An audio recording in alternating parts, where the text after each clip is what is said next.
Well, we left Jacob in chapter 28 of Genesis, a different man in this sense, that God had revealed the fact that he would be with him and gave him a remarkable promise that the seed which would come from Jacob would burst the boundaries of the land.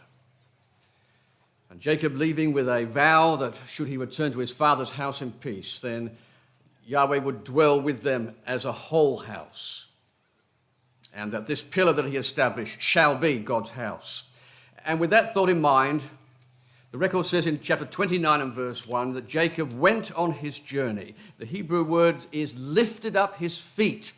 And I imagine that that now suggests increased vigor, increased excitement, that Almighty God had revealed his plan and purpose to Jacob and consoled him with the fact that he would be with him in every place that he would go. And dominant in his mind, even though he was single, he had no wife, was this thought of a promised house, a promised seed. And as he burst forth from the land of Israel into the land of Syria, a seed was to be born to him which would become the basis of the whole nation of Israel. He lifted up his feet. The reassurances from God had, I think, transformed him. And it's though that long journey was just captured in a verse, as he now came into the land of the people of the East. You know, this group of people is an interesting people because you see the people of the East, which went down from the region of Upper Syria, down through Jordan, I suppose, a little bit further to the east of that, were known for their wisdom. And that wisdom didn't come from nothing. It came from the preaching of the truth through the labors of Abraham and his children as he sent them forth across that eastern shore. But it was a mixed bag. We have in Syria a mixture of truth and a mixture of non-truth, a very mixed environment. That's why Abraham was reluctant to send his son into that environment. Well, he arrives in the people of the East, and we're going to see that there's a wisdom in Syria, but it's the wrong kind of wisdom. It's a wisdom which is going to be deceptive, deceitful, and it's going to be focused entirely on making money. It's going to be centered in one individual whom we'll look at in a moment, the man Laban. Now he arrives, as I said, it's about 800 kilometers from Beersheba to Haran. Haran means barren and waste. He's left the wells of Beersheba, the wells of the oath, the wells of the promise, and he's ended up in Syria where there is just barrenness. And the record says in verse 2 that he looked and behold a well in the field. And lo, there were flocks of sheep lying by it, for out of that well they watered the flocks, and a great stone was upon the well's mouth. Now, the divine narrative is going to introduce us to life around the well in Syria. Now, we know that wells represent the water of life, don't we? And here in Syria, there's a stone on the well. You can't get to the water of life. There's a stone there. The way of salvation is restricted in this place. There's no free access like there was back home. And the flocks are in need of water. And the shepherds have no desire to actually tend to the flocks until the customs of the day are in fact inaugurated. So here they are, it's high noon, it's hot, sheep are lying around, and the shepherds are just there twiddling their thumbs, waiting for someone else. They won't remove the stone. They're looking for somebody else to remove that stone when everyone's together and they can water the flocks. You know, when Jacob arrived there, he was absolutely dumbfounded by what he was seeing. Absolutely staggered that people could treat the flocks like that in the heat of the day. He's a shepherd. He knows what it is to treat cattle and sheep and lambs. And he knows that if you feed them, water them, they go back to their pasture out of the midday sun, then all will be well. And he asks them, why aren't you, in fact, watering the flock? And they tell him that we're waiting till everyone comes and then we'll get somebody else to actually remove the stone for us. You know, this is the lazy and the indolent shepherd, isn't it? Abraham's brother was called Nahor, and Nahor means snorer. And that's the reason why this part of the family didn't have the energy and the diligence to make that trek, that final trek into the promised land. And these shepherds is just an indication of this. They are lazy shepherds. And Jacob could not understand that. Not understand that at all. Well, in verse 9, while he was yet speaking, Rachel came with her father's sheep, for she kept them. Now, what is interesting is that she's the only woman keeping the sheep. Everyone else is a male. And we know from Genesis 30, verse 30, that in fact Laban didn't have many sheep at all, just a few scraggly sheep. And therefore, the work of looking after sheep was denigrated to Rachel. Low priority. That's Laban's concept of looking after sheep. This is the truth, if you like, in Syria. Can't get access to the well. Shepherds are lazy. And if you do have a few sheep, well, let's give them to somebody who really is a low down in the family hierarchy, Rachel. You know, shepherding in God's eyes is entirely different. Come to Psalm 78.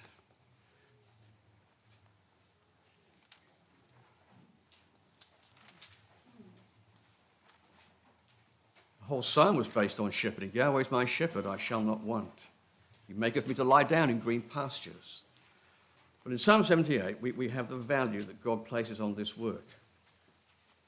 Psalm 78 and verse 70. He chose David, also his servant, and took him from the sheepfolds. From following the ewes, great with young, he brought him to feed Jacob his people and Israel his inheritance. So he fed them according to the integrity of his heart and guided them by the skillfulness of his hands.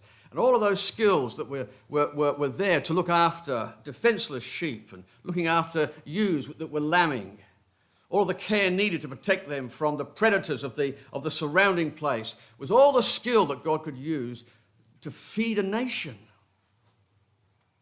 Integrity and skillfulness was the values that God was looking for in his shepherds. And there was none at all in Syria. Let's come back to Genesis chapter 29. So in verse 10, it came to pass that when Jacob saw Rachel, the daughter of Laban, his mother's brother, and the sheep of Laban, his mother's brother, that Jacob went near and rolled the stone from the well's mouth and watered the flock of Laban, his mother's brother. Well, I think we can see the emphasis in that verse, can't we? 3 times, Laban, his mother's brothers. And there is a family likeness here. There is a quality of Syria that is going to dominate the life of Jacob. Laban, his name means white, and he was the most black-hearted man you could ever meet. Absolutely as cold and dark as ice. We're introduced to Laban, we won't turn to it, but in Genesis 24, when Eliezer came with all of the wealth, all the jewelry, to make a presentation to Abraham's family, the record says that when Laban saw the jewels and knew that the servant came on behalf of the single heir to the dominion of Abraham's inheritance, he said to the Eliezer, "Come in, thou blessed of Yahweh, come into the house." A very warm welcome for a man who had plenty of money, because that's where Laban's interest lay. Follow the money. Exactly Laban. He's the man who deceived Jacob on his wedding night. He's the man that made Jacob serve years for just a few sheep. Just a few sheep. He was the man who made it impossible to gain wealth. He was the man who continually changed Jacob's wages. He is the man who robbed his own daughters blind.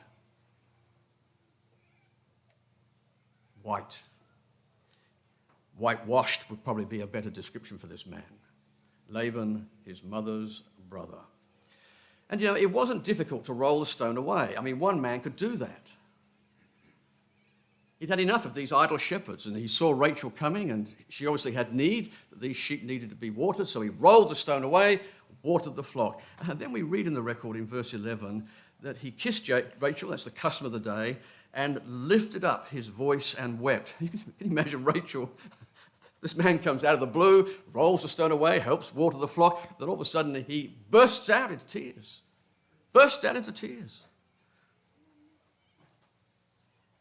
He knows that he is at the very area where his mother came from. He's aware of the story of Eliezer and the well. He's aware fully of how his mother was selected by God in the providence of God. Came all that way, and he's there at the very spot. And here is a relative. He had arrived and seen the providence of God in all of that. He was absolutely overwhelmed and just burst into tears. The tension released. And I think that there would have been a conflict of emotions as well. I mean, not only would he have experienced this elation, that at last he'd been guided to the very place that he was looking for, but I think, brothers and sisters and young people, that he had this overwhelming sense of sadness, that he's here because of what he did. He's here because of his failures. He's exiled. And all of that mixed emotion had just poured out of him, weeping before Rachel. Well, when Laban heard of the tidings of Jacob in verse 13, he embraced him and kissed him and brought him into the house. Now look at the end of verse 13. I think this is interesting. The record says at the end of verse 13 that Jacob told Laban all these things. What things do you think he told him? I think Jacob bared his soul. I think Jacob told him all, why he was there. I mean, how else did Laban know about this issue between the elder and the younger unless Jacob had told him that? And I think that this is a confession from Jacob, pouring out his soul to Laban, telling him exactly why he's there, the background, the circumstances. See, so Jacob is an open man, isn't he? He's a very open man. He could have kept it very tight to himself, but he felt the need to unburden. And Laban was listening to this. I'm here because I deceived my father. You what? I deceived my father. Why? What happened? Well, there's a promise that was made many years ago that the elder shall serve the younger. I'm the younger. And I grasped for that, and I sought that, and now my brother hates me, and now I'm fleeing. My mother said that I should go back to the family here to find a wife. And all of that came pouring out. And for a few short years, brothers and sisters, there was great joy in the life of Jacob. God had brought him safely to this place, and he was head over heels in love. Head over heels in love. God had provided just a little oasis. Now, we're introduced to Laban's daughters in verse 16 of chapter 29. He had sons, but he also had two daughters. Two daughters. Where have you heard that expression before? Well, the last two daughters we came across were the daughters of Lot. What a contrast these girls are with Lot's daughters. Two daughters.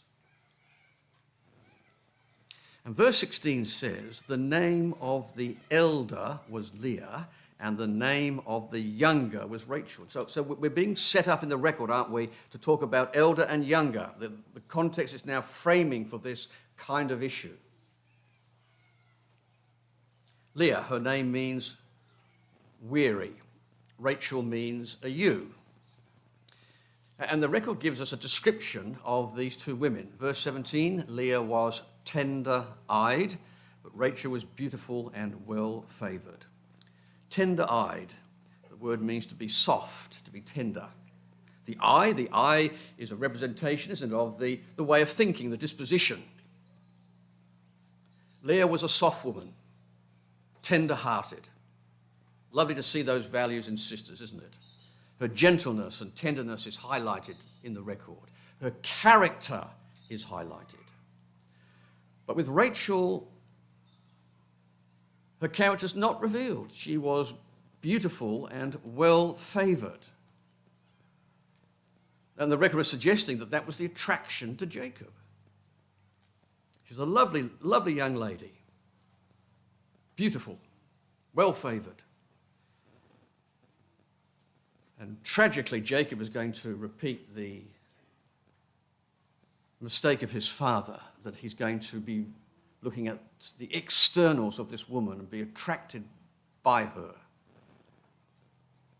He ignored the older sister, who was wonderfully tender and compassionate. And his eyes were taken to the beauty of Rachel. Now, young people, Choosing partners is an important part, isn't it, of growing up. It's an important part of relationships in the truth as we seek partners. You've got to examine yourself and ask yourself, what is the basis of attraction to other people? I mean, sure, they have to attract you and they have to be winsome in your eyes, but at the same time, relationships ought to be deeper, much deeper than that. The beauty doesn't last forever, except in my wife's case, she's still beautiful. But a woman that fears Yahweh, says the Proverbs, she shall be favored. That character, that softness, that gentleness was far superior to a good-looking woman whose character was just stepped over in the record because it was of no significance. Now, young people, be very careful in your choice. Be very careful. Just because it's another Christadelphian young person doesn't mean to say that you're automatically going to be compatible. Your values need to be the same. Your interest in the truth needs to be the same. And the basis of attraction, it must be more than just external attraction. And Jacob paid dearly for this mistake, the mistake that his father made, where he loved his son based on his senses and what he saw. There's far greater issues at stake here. Well, in verse 18, Jacob loved Rachel and said, I will serve thee 7 years for Rachel, thy younger daughter. 7 years, that's a fair time, isn't it, when you think about it? There weren't many sheep to look after. And we know the story, don't we? Time just went like that. The love that he had for Rachel. Head over heels in love. And then the wedding took place. I want you just to look at Laban in verse 19. Laban said, it's better that I give her to thee than that I should give her to another man. Abide with me. Now here is the most soulless parent you could ever have. It's not, congratulations, Jacob. Congratulations, Rachel. Wonderful news. Well, I suppose it's better that you have her than nobody else have her. I mean, what kind of man is this? There is zero emotion. He's not interested in his daughters. He's not interested in anything except that 7 years service. Well, better than nobody, I suppose, he says. No congratulations. This is the soulless kind of man that Laban is. And we know the story, don't we? The incredible story of the wedding that occurs. And it was the custom to bring the bride into the wedding tent, dressed from head to toe and veiled. And in verse 23, it came to pass in the evening that he took Leah his daughter and brought her to him, and he went into her. And Laban gave unto his daughter Leah Zilpah his maid for an handmaid.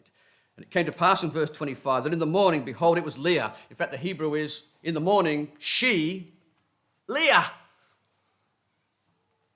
The shock, the absolute shock that had been deceived and tricked.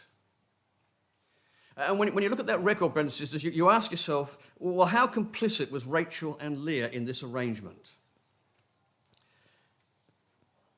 There's no comment from them, there's no protest from them. And I think the reason for that is very simply this. Firstly, that when Jacob understands he's been deceived, he blames no one except Laban. He's not blaming Leah, he's not blaming Rachel, he's blaming Laban. Laban is the man. And secondly, when we come to verse 27, I want to read verse 27 with Young's literal translation, just to give you the sense of Laban. Verse 26, start with. Laban, it must not be so done in our country to give the younger before the firstborn. Fulfill her week.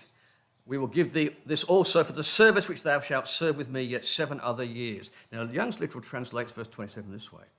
Fulfill the week of this one, then must we give thee the other one also.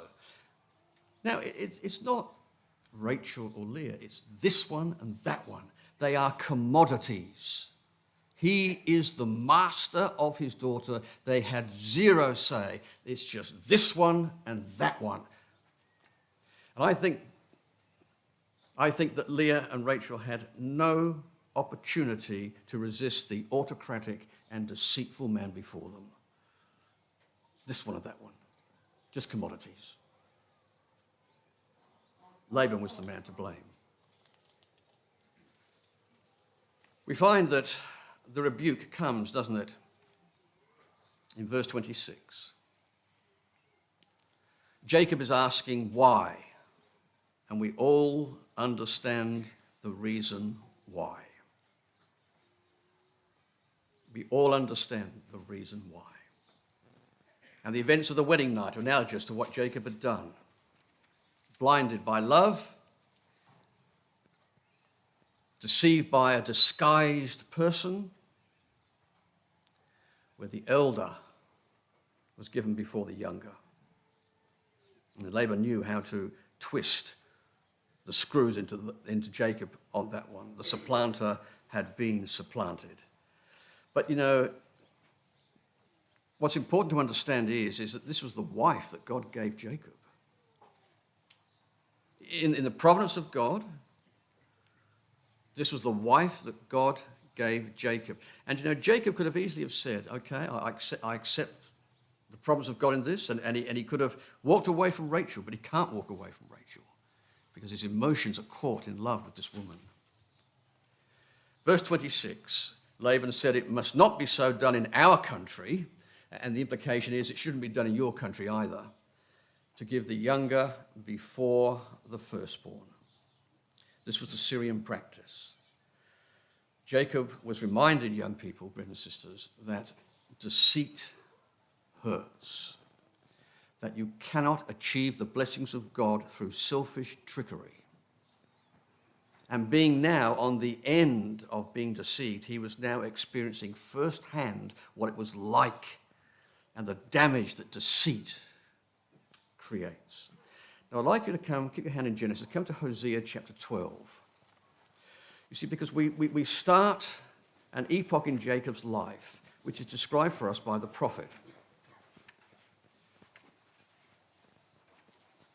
Hosea chapter 12. I'm going to make reference to this chapter in the course of our remarks for the rest of the studies, because it's an interesting insight into the way God dealt with Jacob. Now, Hosea 12,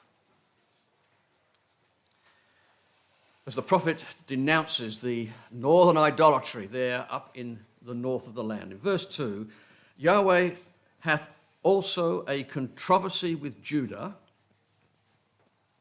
and will punish, the margin has visit upon Jacob according to his ways, according to his doings will he recompense him. And then the chapters afterwards describe some of the events of Jacob's life. Now, this is a divine principle, brothers and sisters and young people. God rewards us how we reward each other. And God says in Hosea that he is going to visit Jacob according to his ways. All of the things that Jacob has done, he's going to be on the receiving end of that. He will be recompensed, and God works like that. It's absolutely just. Come across to Jeremiah 17. This is the principle that's being established here.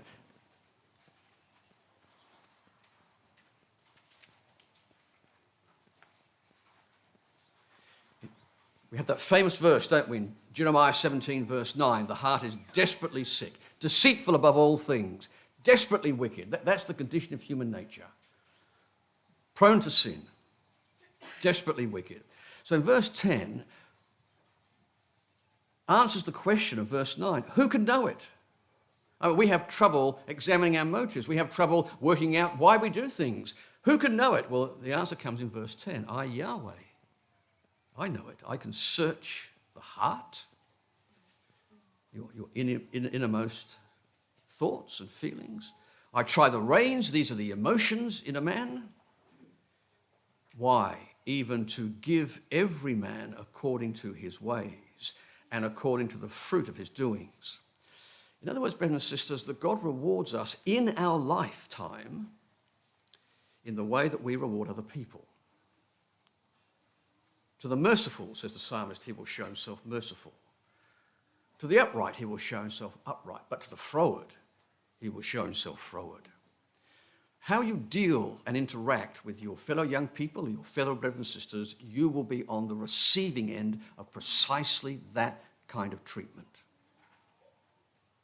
And God will search all of our intentions and our emotions and our feelings and our innermost thoughts, and he'll expose those. That's exactly what happened to Jacob. From this time onwards, Jacob was to be on the receiving end of what he had given to other people. And it was a long and painful experience over decades before he got the lessons. Let's come back to the record in Genesis 29. I will punish Jacob according to his ways, and according to the doings will I recompense him. And that's the principle he works with. So in verse 27, Laban said, fulfill her week. Marriage feasts lasted a week. Fulfill her week. And we will give this also. And thou shalt serve me yet 7 other years. As I mentioned, the girls aren't recorded, are they? It's just this and this one and that one. It's the commodity that rings in Laban's mind. And you can imagine the tension of those next few days, Leah knowing that in 7 days' time there's going to be another wedding ceremony. And you imagine the tension in that household. And then Rachel is married. 2 wives in 8 days. And emotions would have been running extremely high. Now he understands what it's like to be on the receiving end of deceit. Now, brothers and sisters, we now come to I think, the hub of the study this morning. If God is going to establish a household, he's going to have to work with that household. Now, I'd like you to come to Isaiah 44. God is going to produce the house of God. And it's an enormous work that's going to take decades to do. But, it's expressed for us very well by Isaiah in Isaiah 44.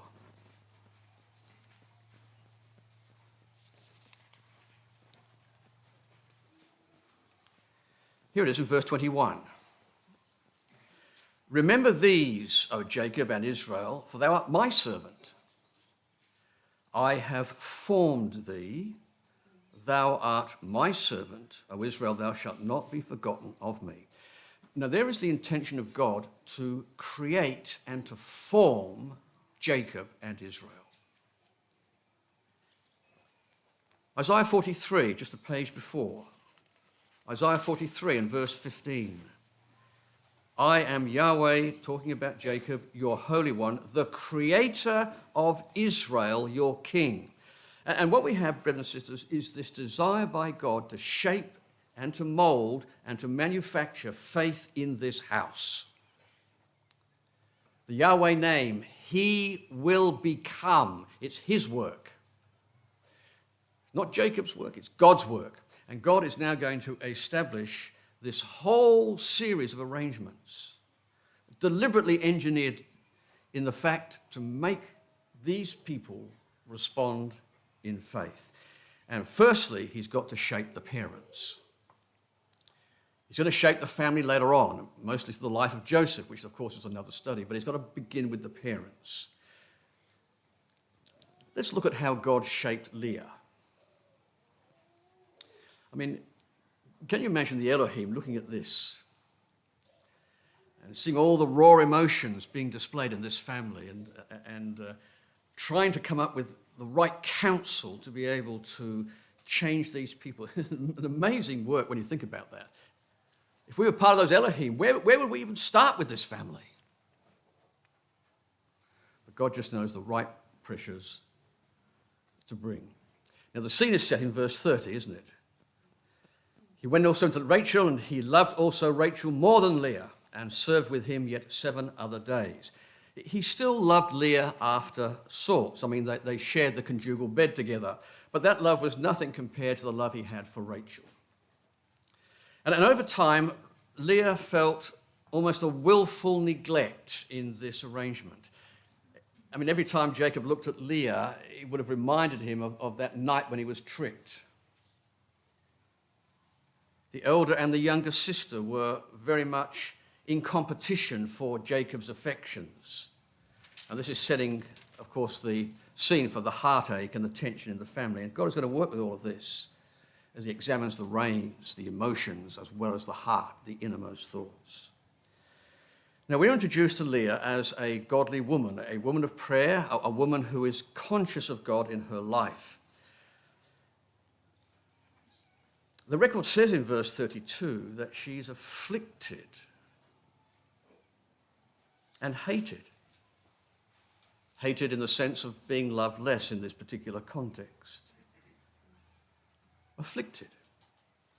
You know, it's the same word used of Hannah being afflicted by Peninnah. So you can imagine these sisters constantly agitating, with Rachel being the dominant, Rachel afflicting her sister, an awful household to be in. I mean, we know that Leah considered herself to be the legitimate wife. She was the one given by God initially. How's God going to work with this? Well, we see in chapter 29 and verse 31 that when Yahweh saw that Leah was hated, he opened her womb, but Rachel was barren. Now this is a conscious, providential decision by Almighty God. He is going to bless the wife who is loved less by Jacob. Deliberately so. And the favorite wife whom Jacob loves, she's going to remain barren. So this is the Elohim at work. A deliberate position by God to relieve the affliction that Leah was feeling. And in almost quick succession, God does things for Leah which he does not do for Rachel. He begins to build the house with Leah. And Jacob must have stood back from this and contemplated that. The wife that he loves less is the one who's being blessed with the promised seed. And in quick succession, these 4 sons are born, 2 of which become the very pillars of the nation later on, Levi and Judah. Now, we learn from the birth of these children the disposition of Leah. Prior to this time, she has no voice. Prior to this time, we don't know what she thinks, but now we hear her. And it's a remarkable expression of faith. So verse 32, her firstborn is Reuben, for she said, surely Yahweh hath looked upon my affliction. She is God-conscious. She uses the covenant name. She has a very strong relationship with God, Yahweh. But she desperately seeks the love of her husband. Now my husband will love me. I've given him a firstborn son. In verse 33, the next child comes. Because Yahweh hath heard that I was hated, he hath therefore given me this son also. You know, she is extremely God-conscious. Yahweh's looking upon me. I'm conscious of God. I'm conscious that he's looking at my circumstances. I'm conscious he sees the hatred. I'm conscious that he's given me this boy. This is a very godly woman. In verse 35, she conceived again. Now will I praise Yahweh, therefore she called his name Judah. And she uses the Yahweh name in all those contexts. Her relationship with her God just shines forth. You know, it's intriguing, brothers and sisters, that after the birth of 3 sons, she still can't get Jacob to love her like he loves Rachel. But when the 4th child is born, now will I praise Yahweh. This surely is the pinnacle of her relationship with God. There's no reference to Jacob. There's no reference to her conflict with Rachel. There's no conflict and relationship with anything in that domestic hearth. And her one thought is, I will praise Yahweh. And what she's done, she's come to recognize that to be loved by God, to have that relationship with God, to be led by God, was far greater than her desire to be loved by her husband. That's an astounding declaration when you think about that. An astounding declaration. In him she found this abundant sense of blessing. In God she found this wonderful sense of consolation, independent of what her husband thought of her. That's the mark of a very spiritual woman indeed. God had wrought a wonderful change in her. But it took 4 births to get there.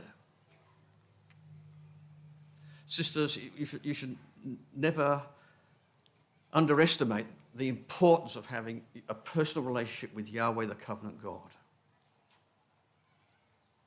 To be like a Leah, to have that sense of praise and thankfulness to Almighty God, and to have that closeness with God. You should never neglect that. And Leah finally came to understand that relationship was the greatest importance in her life. I will praise Yahweh. But the lessons for Leah didn't end there. We learned from chapter 30 and verse 1 that Rachel envied her sister. So there is this conflict continuing, even though she's building the house. She's got 4 sons. And Rachel responds by giving Jacob her concubine. And so Leah, seeing that work, she also gives a concubine to Jacob as well. Now Jacob could have easily said, no, thank you. 2 wives is enough. But he didn't, you see. He knew the problems that multiple marriages had with his father, his grandfather. And yet he didn't say no. He's drawn into the conflict. And then we have this awful interchange in verses 14 to 18 of chapter 30 over the mandrakes. And this, I think, is the lowest part of the family. These mandrakes were berries that were thought by the people of the area to have 2 distinctive properties. The first was that they were considered to be an aphrodisiac, and the second was that they were believed to enhance the chances of conception. So Leah wanted them because they're an aphrodisiac, and Rachel needed them because she thought they would make her conceive. But the tragedy of this is that Reuben is right in the middle of this. This is Leah's firstborn, and he is fully aware of his mother's plight. He is fully aware that Jacob has little desire for her. He knows that his mother is seeking to have some respect and love from Jacob. Reuben knows all this. And if he knew, the other boys knew. And the problem was magnified through the camp because Rachel hears about it. And this whole sordid thing goes around the camp as the 2 wives are bartering for Jacob for the night. This is awful stuff. And even though Leah managed to have a night with her husband, she shamelessly begged for that. Nevertheless, she took the matter to God in prayer. Look at verse 17 of chapter 30. And God hearkened to Leah. So she's praying about it.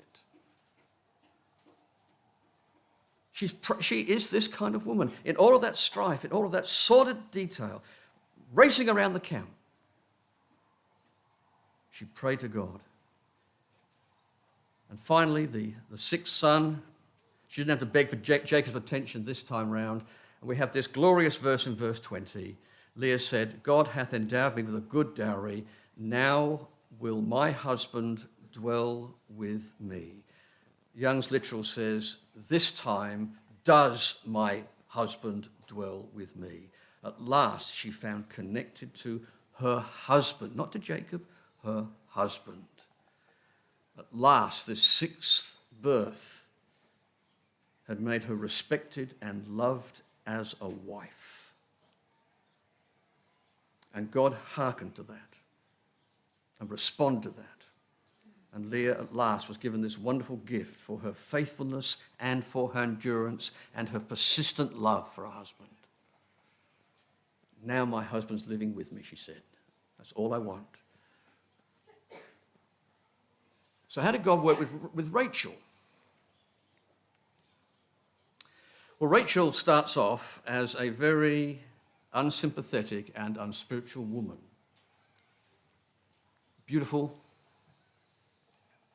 lovely, but tragically hasn't got the same connection as Leah had with her God. As we saw in verse 1 of chapter 30, she envied her sister. Her sister. Envy. Proverbs 14 verse 30 says that envy is as rottenness to the bones. Song of Solomon chapter 8 and verse 6, jealousy is as cruel as the grave. She was being eaten out. Eaten out. 1, 2, 3, 4 boys from Leah. And every one of those births would have been like a stab in the heart. Every birth of those boys, this pent-up envy and jealousy coming to the fore. She's looking at her sister, could hardly speak to her. Hardly speak to her. So she says at the end of verse 1 of chapter 30 to Jacob, "Give me children, or else I die." So she blames Jacob for her barrenness.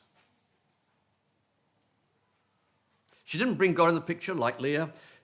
She doesn't understand that God may be behind this all and seek him in prayer. And there's great intensity of feeling here. So she blames her husband. And as far as she's concerned, she might as well die. If I can't have children, I might as well die. And tragically, brothers and sisters, at the birth of her second child, she did die.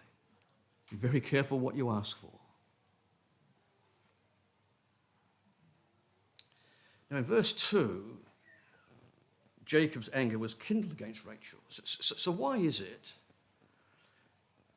that a husband who dotes upon Rachel, who loves Rachel, who's head over heels in love with Rachel, become angry against her? Why does the person who loves his wife so greatly react like that? Because, you see, she was asking him something he couldn't give. He had no answer to this. He couldn't deceive her. He couldn't trick her. He realized that the whole matter was in God's hand, and the fact that she should accuse him of her barrenness. I mean, he wasn't barren. He conceived children. He was angry with her. And I'm sure Rachel would have been shocked by that anger. "Am I in God's stead, who hath withheld from thee the fruit of the womb?" He knew precisely why she wasn't bearing. He realized the promise of God had left her barren. And he couldn't do a thing about it. He couldn't do a thing about it. He loved her, but he was angry. But that verse becomes the turning point in Rachel's life. Because what it did, brothers and sisters, was it directed Rachel through that anger, that shock of anger from a husband that loved her, the fact that God was in the picture, Rachel. You're trying to put me in God's stead. You can't do that, Rachel. And this was the beginning of the change in Rachel, because, you see, she finally acknowledges that God is in the picture. She hadn't done before that. So she gives Jacob her handmaid, Bilhah, and verse 8, Rachel said, "With great wrestlings have I wrestled with my sister, and I prevailed." So she's still in a very ungodly position, isn't she? She named her boy Vindicated, because I've won. I've prevailed. It was all about winning. This is almost like Jacob, isn't it? All about winning. But in the end, verse 22, we have this wonderful verse. Because here's the change in Rachel. "And God remembered Rachel, and God hearkened to her." And that means that she prayed and prayed and prayed desperately for that blessing. She's changed.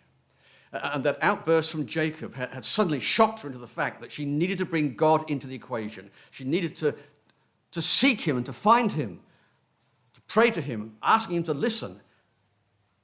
And he did. And he did. At last, she's turned to God. And those two women now understand the importance of God in their life. God, in verse 23, has taken away my reproach. I realize that now. It's got nothing to do with my sister. God has taken away my reproach. He is involved in this. And she called his name Joseph. Joseph has this double meaning. The Hebrew word asaph means to take away. Her barrenness had been taken away. And it also means to add, because she expressed in her belief that God would add another son. See, her whole frame of reference has changed. And you know, brothers and sisters, from that time onwards, the animosities disappeared from the record. The envy's gone. They're now sisters. So, when you come across to chapter 31, when Jacob's about to depart, look what happens in verse 4. Jacob sent and called Rachel and Leah to the field and said to them, and they responded. You see that there's no acrimony now. There's no fighting. There's no deviousness. There's no envy. They're in it together. And you know, brothers and sisters, the final triumph of all of this is that when finally Rachel gave birth to her last boy, there is no reaction at all from Leah. There's no reaction at all of envy, jealousy from Rachel. It's as though these two women, now in their hope in God, were no longer at each other's throats. And that conception and that birth just happened as a natural, joyful event, even though, fortunately, Rachel died out of that. They're together at last. God has worked with these two sisters through enormous trial, through barrenness, through conflict. He's shaping the house, and the parents are being shaped first. Now, what about Jacob? How is God going to shape Jacob? Well, it would appear from the record that Jacob spent not 20 years in Haran, but 40 years, and we haven't got time to prove that this morning. Now, 40 years, the number of probation, is a long time. 40 years. And over those 40 years, he had to endure very patiently some adversities which day and night began to slowly change him. Any lost cattle, he had to bear the expense of that before Laban. And he bore that without a trace of complaint. His wages get changed 10 times. He's been deceived and tricked at every turn, taken advantage of, defrauded, not a single word of complaint. And 40 long years of having to work with Laban had transformed the man from this grasping, this man who wants to forward the purpose of God, to a very patient and humble man. And the time came when Rachel gave birth to Joseph that Jacob said, look, I need to establish my own household. The time has come. I've got 11 boys. And he looked at his bank account, and it was a nice round figure, 0. He'd labored for all these years with nothing to show in the bank. All that he'd done was for Laban. These few straggling sheep that he began with had transformed to a vast flock because of God's blessing. But he didn't have a cent to his name. Laban's reaction, of course, is, well, Jacob, we can renegotiate the terms. You can serve me a little bit longer. We can put some money in the bank. But Jacob now understood the deviousness, the deceit of Laban, and he would have none of it. And Jacob came up with a plan, and the plan was that if he could work for another 7 years for himself, then he would be able to have some wealth which he could take and call his own. And so he devised a plan. He was the one that suggested to Laban, look, I'll take all of the multicolored, the multi-hued cattle. Now, up in Syria, I don't know whether you've seen photographs of sheep and cattle up there in Syria, but they're all virtually one color. And therefore, the spotted and the speckled were an unusual breed, and really in the minority of the breeding. And Jacob's plan was to, look, as we breed, I'll take these multicolored, multi-hued cattle, and you can have the single color. So Laban said, that's a good deal.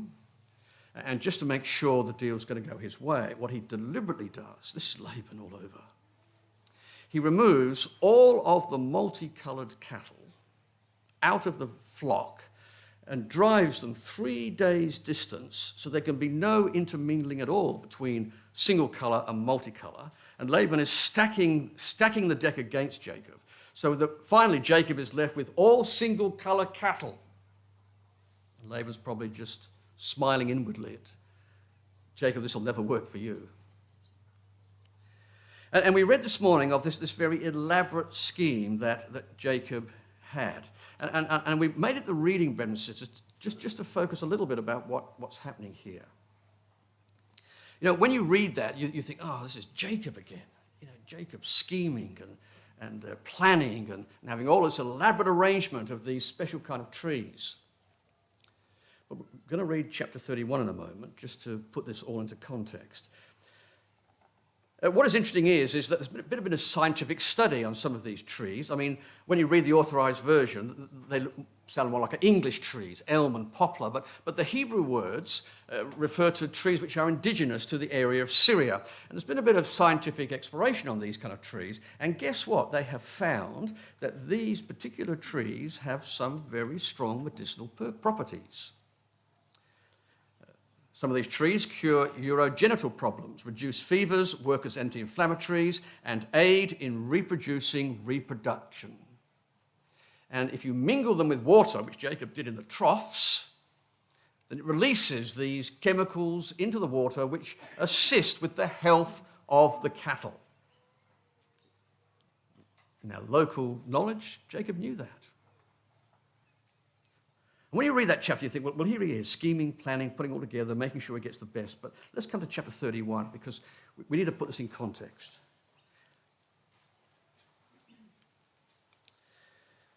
In verse 5,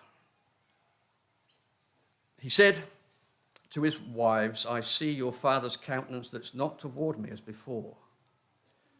But the God of my father hath been with me. Now, where's that language from? That's from Genesis 28. I will be with thee whithersoever thou goest. So first there's an acknowledgement. The God of my father hath been with me. And you know, he says, that my wages have been changed 10 times. Look at the end of verse 7. But God suffered him not to hurt me. Everything is God-centered. And what twigged with Jacob was this. If Laban said in verse 8, the speckled shall be thy wages, then all the cattle bear speckled. And if Laban said, the ringstake shall be thy hire, then bear all the cattle ringstake. Thus God hath taken away the cattle of your father. And it became obvious, brothers and sisters, blindingly obvious, that God was behind this cooperation of work. Now you think about this. Laban says, okay, only the spotted cattle, that's what you'll get. And all of a sudden, the next 2 breeding seasons in the promise of God, they're all that kind of cattle. Laban stands back. I'll tell you what, we'll change the wages. We'll make them ring straight. And the next 2 breeding seasons, everything's ring straight. And Jacob is seeing this and he's understanding this. This is not his own work. God hath taken away the cattle of your father and given them to me. And verse 10 is confirmed because God in a dream told him to do that. It came to pass at the time the cattle conceived that I lift up mine eyes and saw in a dream. Verse 11, the angel of God spake unto me in a dream. It was through direct cooperation with the Father. This isn't scheming Jacob. This is working with God. And you imagine the frustration that Laban's feeling. Every time he changes his wages, the cattle produce that kind of wage. In all of this, brothers and sisters, there's a readiness by Jacob to acknowledge that God was behind everything. And that education, as I said, came in stages. 40 years of sitting night after night in the cold and the frost, looking after sheep, without a single word of complaint. Seeing his wives come together in harmony once more around Almighty God. Understanding that the whole greatness of God is not because of any righteousness that Jacob had, but because of his mercy that he was showing to Jacob. And all of this, brothers and sisters, is now coming upon Jacob.